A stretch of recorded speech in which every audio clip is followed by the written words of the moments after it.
ആരാധ്യനായ പ്രധാനമന്ത്രി ഏതാനും നിമിഷങ്ങൾക്ക് മുൻപ് ലോകത്തെ അഭിസംബോധന ചെയ്തുകൊണ്ട് യോഗാ ദിനത്തിൽ അദ്ദേഹത്തിൻ്റെ സന്ദേശം അവതരിപ്പിച്ചു. 2014 ജൂൺ 21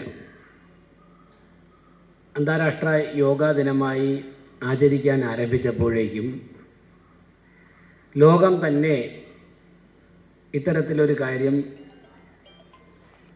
അത്ഭുതം കൂറുന്നൊരു സാഹചര്യമായിരുന്നു. ലോകം മുഴുവനും അത്തരത്തിൽ ഒരു പരിപാടിയുടെ പേരിൽ ഒരുമിക്കണം എന്ന് ഭാരതം പറഞ്ഞപ്പോഴേക്കും ഒരുപാട് രാജ്യങ്ങൾ അതിനോട് അനുകൂലമായ നിലപാട് സ്വീകരിച്ചുവെങ്കിലും ചിലരൊക്കെ തന്നെ ഒരു ആശങ്ക പ്രകടിപ്പിച്ചു, ഇത് സാധ്യമാണോ എന്ന്. എന്നാൽ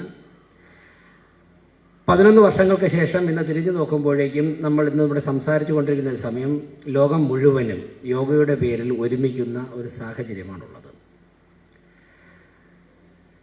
അത് കഴിഞ്ഞ 11 വർഷമായി നടത്തി വന്ന ഒരു അനുഭവത്തിൻ്റെ പശ്ചാത്തലത്തിലാണ്. ഇവിടെ ഇരിക്കുന്ന ഏറെക്കുറെ എല്ലാവരും എന്തെങ്കിലുമൊക്കെ യോഗയെക്കുറിച്ച് കുറച്ച് പേർ ഡീപ്പായിട്ട് പഠിച്ചു കാണും, കുറേ പേർ എന്തെങ്കിലുമൊക്കെ യോഗയെക്കുറിച്ച് ഒരു അന്വേഷണമൊക്കെ നടത്തി കാണും. അതുകൊണ്ട് തന്നെ അതിനിയും തുടരാം. അതുകൊണ്ട് ഞാൻ സമയം കൂടുതൽ എടുക്കുന്നില്ല. തീർച്ചയായിട്ടും ആരോഗ്യമുള്ള ഒരു രാജ്യത്തിന് മാത്രമേ ലോകത്തെ നയിക്കാൻ സാധിക്കുകയുള്ളൂ. ആരോഗ്യമുള്ള ഒരു ജനതയ്ക്ക് മാത്രമേ ആരോഗ്യമുള്ള ഒരു രാജ്യത്തെ സൃഷ്ടിക്കുവാൻ സാധിക്കുകയുള്ളൂ. യോഗ നമ്മുടെ കാൽവിരൽ മുതൽ തലച്ചോർ വരെയുള്ള എല്ലാ നാഡീഞരമ്പുകളെയും ശരീരത്തിലെ എല്ലാ ഭാഗങ്ങളെയും ഉത്തേജിപ്പിക്കുവാൻ വേണ്ടി ഏറ്റവും അനുഗുണമായിട്ടുള്ള ഒരേ ഒരു മെക്കാനിസമാണ്. ജിമ്മിൽ പോയാലോ നടക്കാൻ പോയാലോ മറ്റ് വ്യായാമങ്ങൾ ചെയ്താലോ ഇത്രത്തോളം ഇഫക്റ്റീവായിട്ട് ഇൻറ്റേർണൽ ഓർഗാൻസിന് ഉൾപ്പെടെ ഇത്രത്തോളം ഇഫക്റ്റീവായിട്ടുള്ള എനർജി ലഭിക്കുകയില്ല. വ്യക്തിപരമായ അനുഭവത്തിൽ ബാക്ക് പെയിൻ ഉൾപ്പെടെ ഒരുപാട് പ്രശ്നങ്ങൾ, നിരന്തരമായ യാത്ര കൊണ്ട് ബാക്ക് പെയിൻ ഉൾപ്പെടെ നിരവധി പ്രശ്നങ്ങൾ, 2 വീലറായാലും കാറിലായാലുമുള്ള യാത്ര കൊണ്ട് പൊതുപ്രവർത്തനത്തിൽ കുറച്ചൊക്കെ നിർജ്ജീവമാകേണ്ടി വന്ന സാഹചര്യത്തിലാണ് ഞാൻ ജയശങ്കരേട്ടൻ്റെ അടുത്ത് ചെന്നിട്ട് ഈ പ്രശ്നങ്ങൾ പറയുകയും അങ്ങനെയാണ് യോഗ അവിടെ പരിശീലിക്കാൻ വേണ്ടി ഒരു പരിശ്രമം നടത്തുകയും ചെയ്തത്.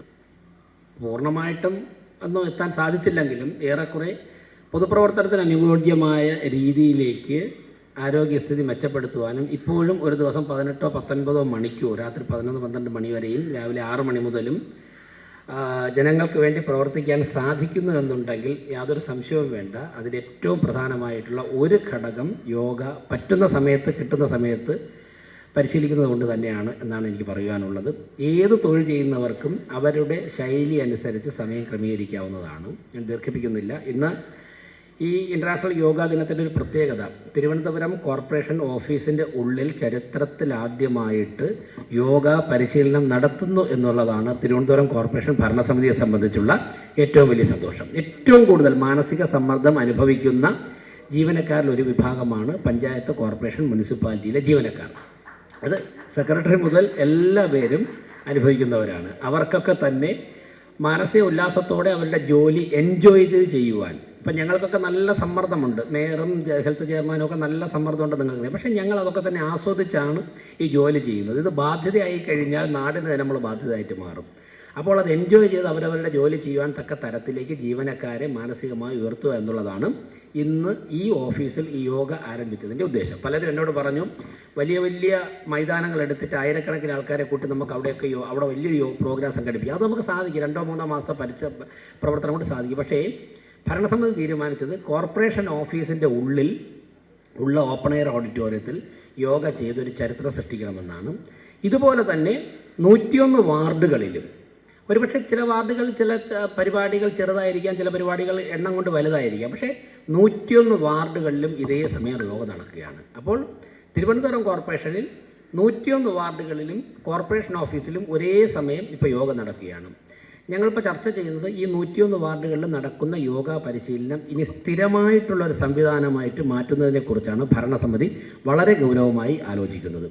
ഒരാഴ്ചയിൽ 2-3 ദിവസം ഒരു ഇൻസ്ട്രക്ടർ അവിടെ പോയിട്ട് സൗജന്യമായി യോഗ പഠിക്കണം. അപ്പോൾ സൗജന്യമായോ എന്തെങ്കിലും ഒരു ഫീസ് വാങ്ങണമെന്നുള്ളതിനെക്കുറിച്ച് ചർച്ച നടക്കുകയാണ്.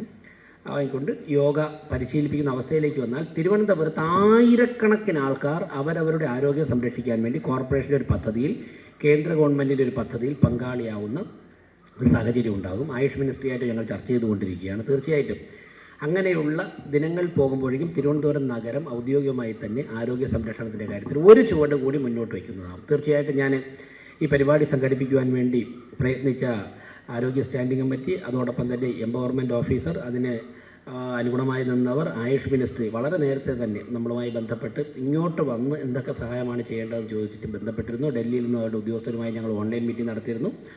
പറഞ്ഞ അതേ സമയത്ത് തന്നെ ജയശങ്കർജി ഇന്നലെ രാത്രി തന്നെ ഇങ്ങോട്ട് വിളിച്ചിട്ട് ടൈം ഒന്നുകൂടെ കറക്റ്റ് ചെയ്തു. എല്ലാവർക്കും ഇതിൽ പങ്കെടുക്കാൻ വേണ്ടി രാവിലെ തന്നെ വീട്ടിൽ നിന്ന് വന്ന എല്ലാ ജീവനക്കാർക്കൊക്കെ തന്നെ ഞാൻ മേയർ എന്നുള്ള നിലയ്ക്ക് നന്ദി കൂടെ അർപ്പിച്ചുകൊണ്ട് ഈ പരിപാടി ഉദ്ഘാടനം ചെയ്യാൻ പ്രഖ്യാപിക്കുന്നു. നന്ദി.